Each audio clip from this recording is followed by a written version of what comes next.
మీ business ఏదైనా మీ ఊర్లో promotion చేయాలంటే అది సుమన్ టీవీతోనే సాధ్యం. ఇప్పుడే సంప్రదించండి. నమస్తే, welcome to Suman TV Warangal. నేను మీ స్వాతి వచ్చు. ఇప్పుడు నేనుందండి పోస్ట్ మార్టం దగ్గర. వరదల కారణంగా అంటే తుఫాను కారణంగా జీవితాలు కల్లోలంగా మారాయని చెప్పాలి. అటువైపు రోడ్డు మీద చూసుకుంటే ఒకలాంటి బాధ అయితే ఇక్కడ జీవితాలనే మొత్తం కూడా తుజిపేశాయి. ఇక్కడ కుటుంబం ఈ రోజు పోస్ట్ మార్టం దగ్గర ఉండింది. ఎందుకంటే వరదల్లో కుటుంబం కొట్టుకుపోయిందని చెప్పాలి. ఒక వ్యక్తి మాత్రము అక్కడి నుంచి దొరకకుండా శవమై తేలాడు రాత్రికి రాత్రే. అసలు ఆ వ్యక్తికి ఏం జరిగింది అని అంటే, పుప్పాలగుట్ట ఏరియాలో వరద ప్రాంతం చాలా ఎక్కువగా ఉంది. అక్కడ వరద తీవ్రత అనేది సాయంత్రం కాగానే ఆ వ్యక్తి వాళ్ళ భార్యతో ఇంటికి వెళ్తున్న క్రమంలో అక్కడ వరదలో కొట్టుకుపోవడం జరిగింది. పూర్తి వివరాలు తెలియాల్సి ఉంది. ఒక్కసారి వాళ్ళతో మాట్లాడే ప్రయత్నం చేద్దాం. అమ్మ, అసలు ఏం జరిగింది? ఆడబిడ్డ భర్త చనిపోయిండు, షాక్ రసుకుంటాను, సాగుపోయి వస్తాను. నిన్న పొద్దున్న సాయంత్రం సాగుపోయి వస్తాను. సాగుపోయి వస్తా అందరు వేళ్ళు మేమిద్దరం బండి మీద వస్తాంటే వర్షం విపరీతంగా వస్తుంది. వర్షం వస్తుంటే మేమంతా దూరాన కొద్దిసేపు పోయినాం. దారం పడి బాగా ట్రాఫిక్ అయింది, అక్కడ వాటర్ బాగున్నాయి. వస్తుంటే బండి ఇక్కడ పెట్టి మనం ఆటోకు వెళ్దాం అని అన్నా. లేదు, మనం మంచిగానే పోదంతి అని పక్కగా అన్నాడు. అంటే నిన్న కదా పోయి అంత లేదు, కాసేపు ఆగు అని మేము పక్కకు వచ్చి నిలబడ్డాం. అయితే బస్సు ఒకటి ఉన్నది కదా, నువ్వు బస్సుకు వెళ్ళు, నేను ఇట్లా సందులో ట్రాఫిక్ నుండి క్రాస్ చేసుకొని వస్తానని అన్నాడు. అన్నాక నన్ను బస్ ఎక్కించిండు. బస్ ఎక్కించి 1/2 అవర్ అవుతుంది. నేను మా ఊరికి మా ఆడబిడ్డ వాళ్ళ అక్కడికి వచ్చి ఫోన్ చేస్తాను. 1 అవర్ అవుతుంది, 1/2 అవర్ అవుతుంది, దాటిపోతుంది, వస్తలేడు. ఏంది ఇంకా వస్తలేడు అంటే తెల్లారి మళ్ళీ ఆయన ఎట్లయినా 4 to 5 వరకే లేస్తాడు. ఎంత ఎక్కడున్నా ఇంటికి వస్తాడు కావచ్చు అనుకున్నా, రాలేదు. మళ్ళీ వెతికినాం, పోయి అంతా పొద్దుటి నుండి వెతుకుతున్నాం. పోలీస్ స్టేషన్ కంప్లైంట్ ఇచ్చినాక వెతికితే ఎక్కడ దొరకలేదు. దొరకకుండా పోలీసులు. మీరు ఒక్కరు ఇక్కడికి వెళ్ళిపోయారు మళ్ళీ బస్ ఎక్కి? మీ ఆడబిడ్డ వాళ్ళు పక్కనే కుప్పాలగుట్ట. ఆయన కూడా ఇద్దరం అక్కడికే పోదాం అనుకున్నాం. ఆయన వచ్చేస్తాడని మీరు ముందే వస్తాడు కదా, ఏరియాలు అన్ని తెలుసు కదా అని వచ్చేస్తాడు అనుకున్నాం. అయితే వెతికినా దొరకలేదు. దొరకకుంటే పోలీస్ స్టేషన్ లో కంప్లైంట్ ఇస్తే పోలీసు వాళ్ళు మీరు ఎక్కడ మిస్ అయ్యారు, మేము ఎక్కడికి ఇచ్చిందని చెప్పమ్మా అన్నాడు. తీసుకుపోయే ఏరియా చూపిస్తే ఆడ ఏం కొట్టుకుపోయినట్టు ఏం లేదు అని అన్నారు.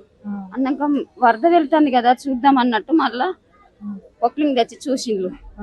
అదే 2 వీలర్ బండి, మాది బండి వచ్చింది. బండి వచ్చినాక 1/2 అవర్కి మళ్ళీ వెతుకుతా మా ఆయన వచ్చిండు. ఆయన వస్తాడు కదా బస్ ఎక్కించిండు నేను అనుకున్నాం. అంతే మేడం, ఇక నాకేం చెప్పలేదు. అంటే ఆయన పరిస్థితి ఎట్లా ఉంది? మిమ్మల్ని దించేటప్పుడు ఏదైనా డ్రింక్ చేయడం గానీ అట్లాంటి మేడం బానే ఉన్నాడు. మీరు రిటర్న్ ఇంటికి వెళ్లే ప్రయత్నంలోనే ఇది జరిగింది? అవును, అంతే. ఇక అటు పోయి ఇటు వస్తాను. మీకు ఒక్కతే పాప? ఒక్కతే పాప. ఏం చేస్తుంటాడమ్మా మీ ఆయన? కూలి పని చేస్తాడు మేడం. రోజు కూలి చేస్తాడు. రోజు కూలి కూతాడు. సో విన్నారు కదండి, అంటే వీళ్ళు తిరుగు ప్రయాణంలో ఇంటికి వెళ్తుండగా ఈ సంఘటన జరిగింది. చాలా మంది డెడ్ బాడీస్ అయితే ఇంకా దొరకలేదని చెప్పాలి. అటు జనగాంలో చూసుకున్నట్టయితే నిన్ననే మనం విన్నాము, ఒక అమ్మాయి కొట్టుకుపోవడం. అలాగే ఇక్కడ వరంగల్లో ఇంకా ఎన్ని వినాల్సి వస్తుందో తెలియదు. ఇప్పుడున్న పరిస్థితిలో చిన్న పాప ఉంది. వీళ్ళ కుటుంబం అయితే ఈ రోజు రోడ్డు మీద పడిందని చెప్పాలి. ఒకసారి వాళ్ళ అమ్మగారితో మాట్లాడే ప్రయత్నం చేద్దాం.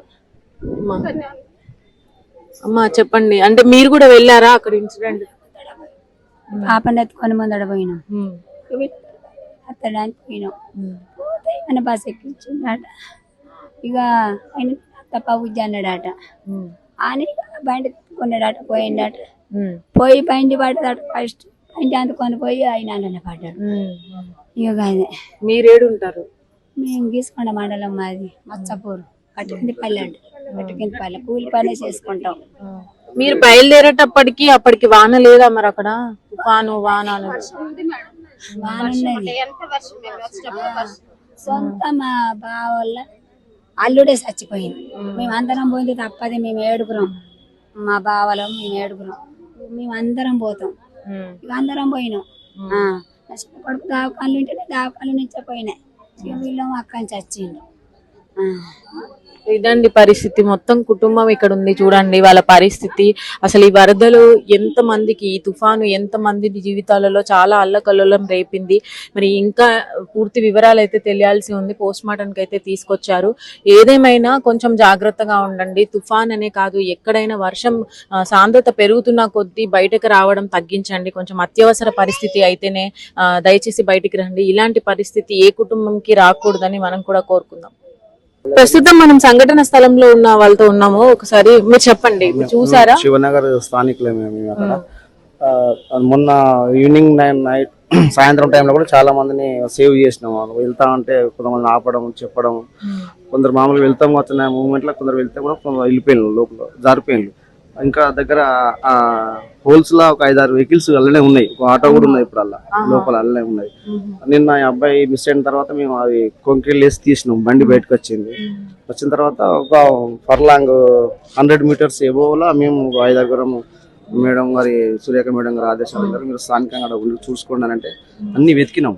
వెతికితే కొంత దూరం తర్వాత స్థానిక కార్పొరేటర్ శ్రావణ్ అతను ఒక జేసీబీ తెప్పించాడు. ఆ డివైడర్లు మొత్తం లోడబెట్టినాం. లోడబెట్టుకుంటే కొంచెం వాటర్ ఫ్లోయింగ్ చేస్తా అంటే మనం బయటకు వెళ్తే కదా చూసినాము. ఒక 5-6 కల్వర్ట్స్ దాటిన తర్వాత ఇంకో కల్వర్ట్ దగ్గర అబ్బాయి బయటికి తేలితే అక్కడ నుంచి సేవ్ చేసుకుని తీసుకొచ్చినాం. కాకుండా ఇక్కడ ముఖ్యంగా గవర్నమెంట్ కానీ వాళ్ళు కానీ ఆలోచించాల్సింది ఏంటంటే ఇప్పటికీ ఇది ఫస్ట్ టైం ఏం కాదు. మాక్సిమం కిలవరంగల్ పరిసర ప్రాంతం నుండి అటు పైన చింతల్ బస్తీ వరకు అక్కడ నుంచి వచ్చిన వరద ఫ్లోయింగ్ మొత్తం ఈ సమ్మయ్య నగర్ నుంచి శివనగర్ మీదుగా భద్రకాళి ఇటు అలంకార వరకు వస్తుంది అంట. అది ఆ ఫ్లోను ఆపే ప్రయత్నం చేస్తామని గతంలో సురేఖ గారు చెప్పింది, అప్పుడు గవర్నమెంట్ చెప్పింది. ఇప్పుడు గవర్నమెంట్ కూడా మొన్నసారి కొండమూరి ధర వారు ఆ టైం కాడికి వచ్చి చూసిండు, మేమున్నాం ఇంకోసారి ఈ పరిస్థితి రానియమని కూడా చెప్పిండు. కానీ యథావిధిగా ఆ పరిస్థితి అట్నే కొనసాగుతుంది, ఈ శవాలు ఇట్నే తేలుతున్నాయి, ఆ వెహికల్స్ అట్నే పడుతున్నాయి.